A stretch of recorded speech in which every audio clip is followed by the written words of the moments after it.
Investiture of the Gods, Chapter 44. Okay, let's unpack this then. Yeah. Because what strikes me right away is this potential split in strategy. Are these just for, like, wiping out armies wholesale? Or is there something more targeted going on? Well, that's the really clever part, isn't it? They seem designed for both. Yes, the 10 arrays are capable of massive battlefield clearing disruption, win the space, win the day. Right. But the, let's call it genius, or maybe desperation, is how they're tailored.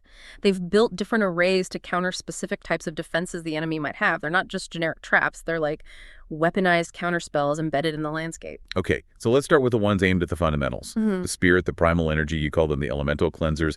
Sounds like they're going after the immortal's core power source. Precisely. First up, you have the Heaven Absolute Array. This one's set up by Shin Tinyun. The key ingredients, the sources say, are innate pure ki, Anjin, the chaos mechanism. Okay, hold on. Innate pure ki. Right. For anyone maybe less familiar with the deep Taoist cosmology, what does tapping into that actually mean in terms of power? It means tapping into the source code, basically. Innate pure ki is the raw, undifferentiated energy that existed before the universe got organized, before the elements, before the standard rules of magic even solidified. So if an immortal is relying on, post-creation magic manipulating the 5 elements, using subtle arts, this array operates on a power level that fundamentally predates their techniques. They just can't counter it directly. That completely changes the game. It's like using the universe's operating system to crash user programs. Exactly. And the mechanics reflect that. It has 3 banners inside, representing the 3 talents, heaven, earth, man. Pretty standard symbolism, right? But when it's triggered, any thunder inside instantly turns mortals to dust. Okay, standard enough for a super weapon. But here's the kicker for immortals. Their limbs are instantly shattered into powder. Powder. Not just broken, but disintegrated. Utterly disintegrated. It's a fundamental erasure of form, powered by the very origin of existence. Okay, so from the heavens down to the earth. Next is the Earth Fiend Array from Zhao Tianjun. This one's based on Earth principles, condensed, hidden power. Yeah, this one combines upper thunder with lower fire, and its specific design goal. To defeat the subtle arts of the 5 elements, its strategic value is made explicit. No chance of resurrection. None. 0. The victim's bones, their spiritual form, everything is just obliterated. There's no subtle body left for any kind of magical resuscitation. Total wipe. Grim. Okay, and then there's Fire, the Blazing Flame Array by Bai Tianjun. This sounds straightforward, but I'm guessing it's not just setting people on fire. Not at all. This is about unifying fire at its most primordial level. It combines 3 distinct, powerful fires into one single, overwhelming key. 3 fires. Which ones? You've got the Samadhi True Fire, the Sky Fire, linked to the culture hero Siren, who brought fire to humanity and stone fire. But the Samadhi True Fire is the really important one here. Why is that?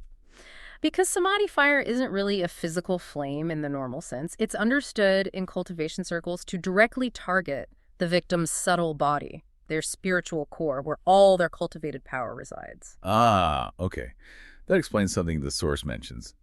That standard fire avoidance true words, the spells immortals use to shrug off normal fire attacks. They're useless here. Exactly. It's like if you build a shield against physical arrows, but the attack is a psychic blast, your shield doesn't matter. This fire bypasses the physical defenses because it's attacking the essence. So they anticipated fire-resistant spells. They absolutely did. It's anticipatory, magical design, result, instant reduction to ash, spirit, and all. Chilling. Okay, so they've got answers for elemental attacks, spiritual defenses. Did they also plan for enemies who are just physically tough, like masters with those legendary iron skin techniques? Let's shift to that second theme, the physical and corrosive destroyers. Oh, definitely. That seems to be the thinking behind arrays like the Wind Roar Array from Dong Tianjun. This one isn't subtle at all. It's described as a kind of magical blender. A blender. Yeah, based on earth, water, fire, and wind. It combines innate wind, that's Samadhi True Fire again, and get this, 1,000,000 literal weapon blades swirling inside. 1,000,000 blades. Okay, so that's pure physical force amplified by magic. What's the end result supposed to be? Total, irreversible physical destruction. The text is graphic. The mix of wind, fire, and blades doesn't just kill, it reduces the body and limbs to paste and pus. It specifically mentions targeting those who use strange arts, like moving mountains or controlling tides. Basically, your personal physical toughness is irrelevant when the array itself dissolves your fundamental matter. Okay. Then we have the Cold Ice Array by Yuan Tianjun. That name sounds almost Gentle, but the source calls it something else entirely. Yeah, deceptively named. The source actually calls it a knife mountain. Forget subtle freezing. This is obliteration disguised as an ice trap. A knife mountain? How does that work? It's a terrifying physical mechanism. Inside, there's wind and thunder. Up top, ice forms like jagged wolf fangs. Down below, huge chunks of ice are shaped like knives and swords. Okay. When the internal wind and thunder kick off, they violently smash the upper ice fangs and lower ice blades together, with you caught in the middle. So it's not freezing you to death, it's crushing you between giant magical ice blades. Exactly. It's a cosmic grinding mill. Limbs, bones, everything instantly turned into paste. Again with the paste. There's a theme here. Yeah. And the ultimate physical grinder seems to be the red sand array from Tianjun. This one comes with a big claim, right? Holding the secret of the Jiao sect. That's a huge boast. The Jiao sect in the Fengshen story was known for having tons of members and incredibly diverse, sometimes unorthodox, magic. So claiming its secret means what? This is their ultimate uncounterable technique. It implies this array synthesizes the most potent aspects of their vast and varied knowledge. The mechanism involves 3 measures of red sand acting like countless sharp blades operating on the principles of heaven, earth, and man. And the effect, given the theme. Activated by wind and thunder, naturally, the flying red sand instantly turns body and bones into, you guessed it, paste or powder. But the source adds this chilling line. The destruction is so fundamental that even Buddhas or advanced gods can't escape it. Wow. So it's positioned as the absolute trump card against any physical defense, no matter how divine. Pretty much. The ultimate physical negator. Okay, we've seen arrays targeting spirit, arrays targeting physical form. What about the third category? Light, water, shadow. Focus on instantaneous decay. Right. Starting with the Golden Light Array. This one's from Jinguang Shengmu, the Golden Light Holy Mother. It feels more refined. It uses reflected celestial power. The mechanics are oddly specific. 21 mirrors on high poles, containing the essence of the sun and moon, the Kui of heaven and earth. It's very precise. When a hidden cord is pulled, thunder activates these mirrors. They focus this collected essence, the golden light, and shoot it out. And the result? Instantaneous decay, total liquefaction. The victim dissolves immediately into bloody pus or ooze. It's described as almost clean energy attack, leading to an utterly messy end. From focus light to pure toxicity. The blood transformation array by Sun Tianjun. This sounds nasty. It is. Immediate toxic conversion. Uses innate spiritual chyle, but the active agent is black sand. Black sand, how does it work? Thunder and wind roll the black sand around inside the array, and the source makes it terrifyingly clear. The slightest touch is enough. Just brushing against it immediately liquefies the victim into bloody water. So it's not about impact or force, just contact corrosion. Exactly. Melts you from the outside in on contact. Minimum effort, maximum lethality. Which leads us finally to the red water array from Wang Tianjun. This one seems aimed at the absolute highest level of defense. It mentions stealing the essence of water yin elements and the secrets of Tai Yi. Yeah, invoking Tai Yi suggests very high-level primordial water magic. The setup involves an 8 trigrams platform holding 3 gourds. Gourds, like magic flasks. Basically, when the red water is spilled from these gourds, it's instantly corrosive. But the key detail, the strategic target, is spelled out. It's designed to defeat those with a diamond body, a dole. The Jing Ti. For those who haven't come across that, it's this state of, ultimate physical perfection from high-level cultivation. Supposedly makes the body immune to normal weapons, poisons. Exactly. It's peak physical invulnerability in this cosmology. And this array is the direct counter. The red water proof that elemental spiritual corrosion can trump even that. Just a tiny splash, the source says, turns even a diamond body instantly into blood water. So, taken together, these 10 arrays are basically a comprehensive countermeasure system. They seem designed to negate any possible defense.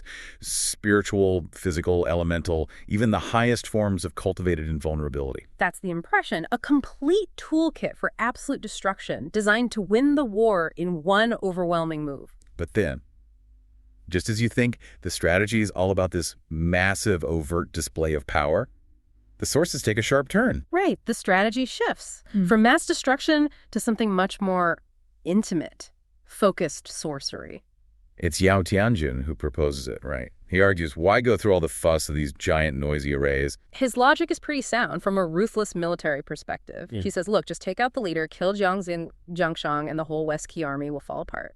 A snake without a head cannot move, is the phrase used. Saves their own troops, avoids a bigger conflict. And the promise he makes is chilling. He guarantees a silent assassination. No arrows, no visible attack, death within 21 days. And he specifies it'll work even on a detachment immortal. What does that mean exactly? A Tuogu Shengxian is an immortal who has, fully shed their mortal coil, their physical dependencies. They're incredibly hard to target with normal physical or even magical means because their connection to the mundane world is so tenuous. So this curse is designed to hit someone on a purely spiritual level, bypassing any physical detachment. Precisely. And the method itself takes place inside another array, but one used differently. The soul dispersion array, the heme. Okay, so how does this one work? Not with blades or sand, I assume? No, this is ritualistic. It involves setting up an altar on a soil platform, then constructing a straw effigy of the target. A classic voodoo doll kind of setup. Sort of, yeah. The effigy is inscribed with Jiang's name, but the really crucial detail is the lamps. Lamps? Yes. 3 lamps are placed on the effigy's head. They're called soul-urging lamps, Pleiros, and 7 lamps are placed at its feet, the soul-pacing lamps. 3 and 7. That sounds significant. Why those numbers? It taps directly into classical Taoist ideas about the soul. The human essence is often thought to have 10 components. 3 Hun souls, the ethereal, spiritual aspects, often associated with heaven in the head. Okay, hence the 3 lamps on the head. Exactly. And 7 Pa souls, the more corporeal, earthly aspects, tied to the body's physical functions and instincts associated with earth and, well, the lower body or feet. So 7 lamps on the feet. He's not just cursing Jiang Ziya. He's systematically targeting and attempting to dismantle the 10 distinct metaphysical components of his soul. That's the terrifying precision of it. He performs the ritual 3 times a day. It involves chanting spells, burning talismans, and performing a specific ceremonial walking the dipper on the altar. And does it work? Oh, it works fast. The effect is almost immediate and deeply unsettling. The source notes that after just 3 or 4 days of this ritual, Jiang Ziya, miles away, is already showing symptoms. What kind of symptom? He's described as Adian Sandausi, completely confused, disoriented, agitated. He can't sit still, can't focus. Zuobuan. The ritual is actively pulling his soul components apart, dissolving his inner coherence from afar. Because it wasn't quick, was it? That makes it feel almost worse. Oh, it was agonizingly slow. 20 days, laid out in detail in the source. It tracks which parts of his spirit were targeted. How did Yao Tianjin actually do it? He used the straw effigy of Ziya. And through ritual, he would bow away.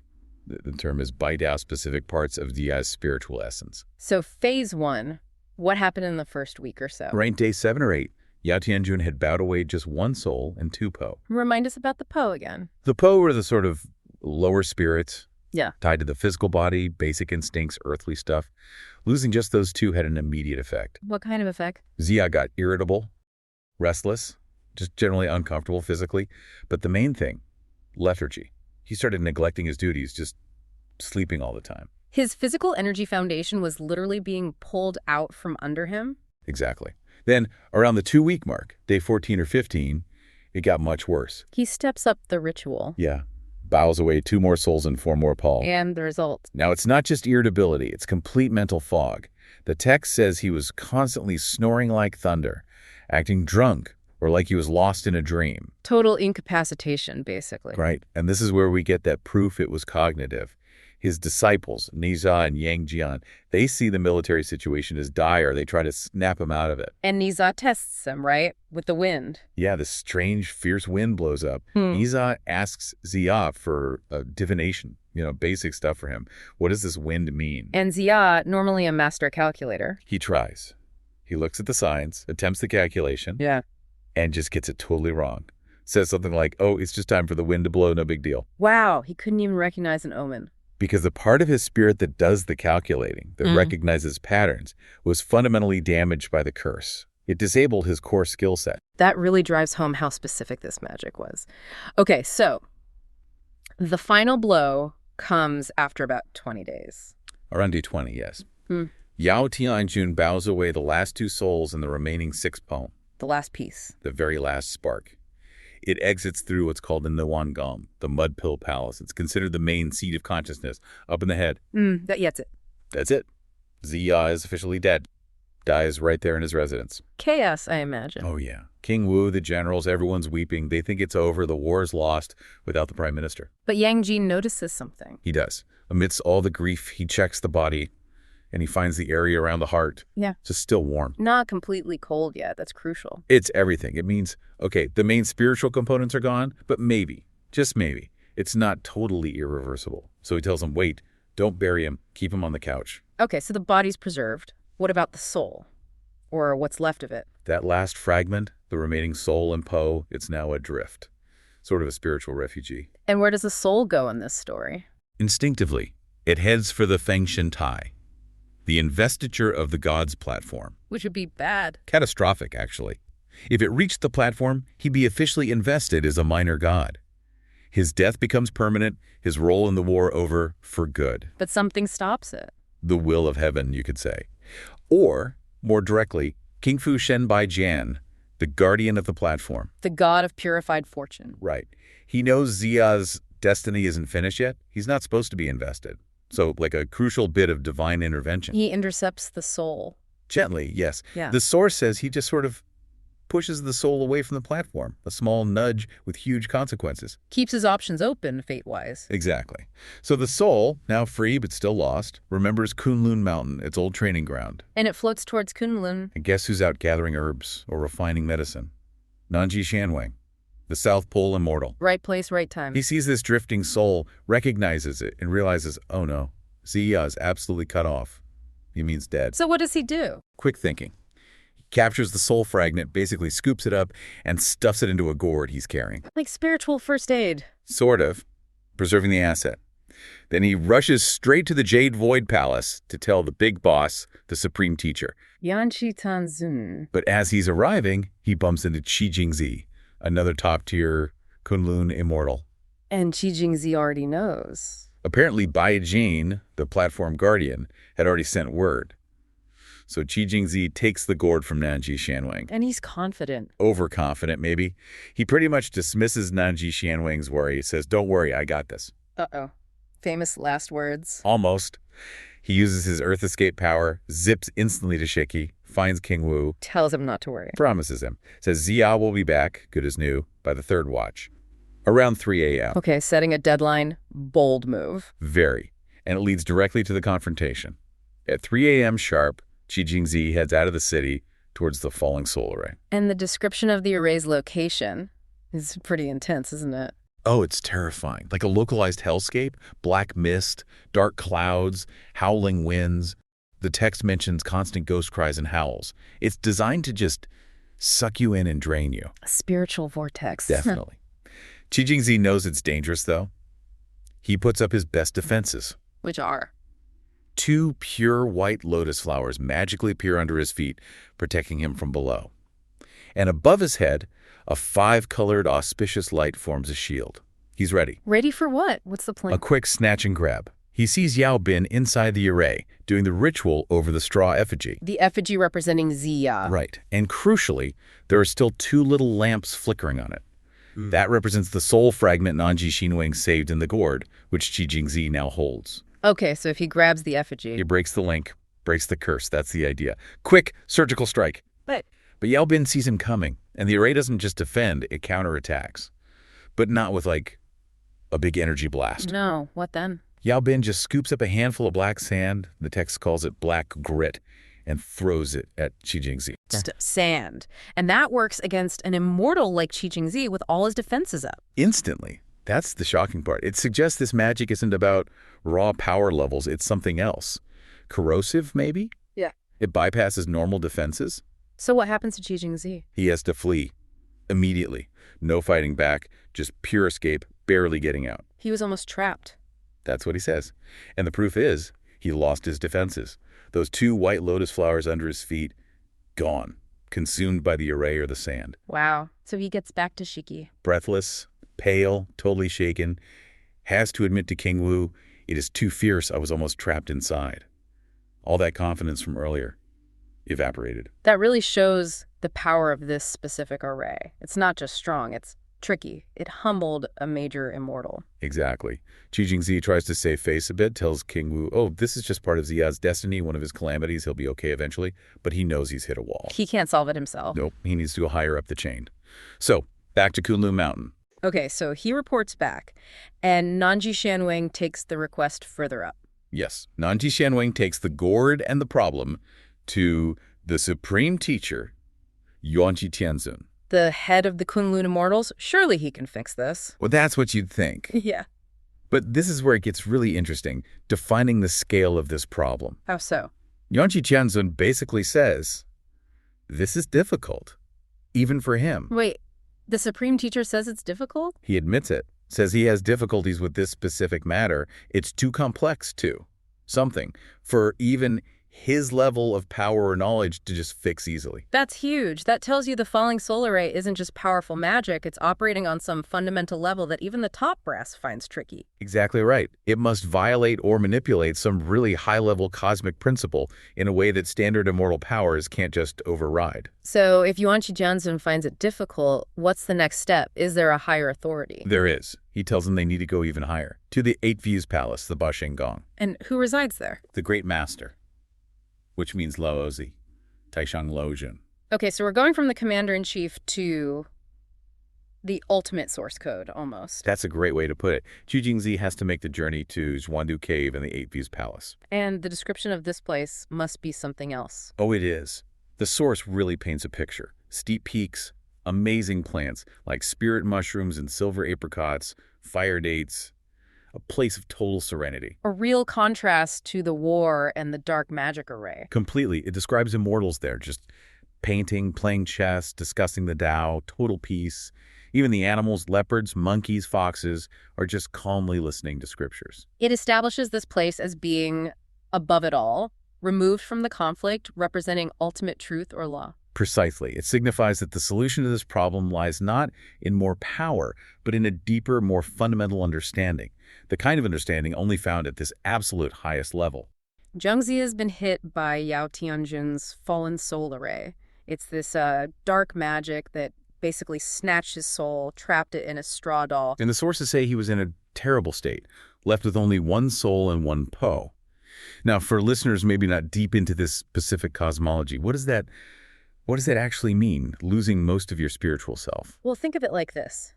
The post-spirits, they're the baseline. They keep the body running, breathing, walking, basic functions. But the higher stuff, consciousness, personality, judgment, all gone. So he's just an empty shell walking around. Pretty much, yeah. A barely animated body. Which is why Jingzi, Red Essence, one of the top immortals, is literally running for help. He has to act now.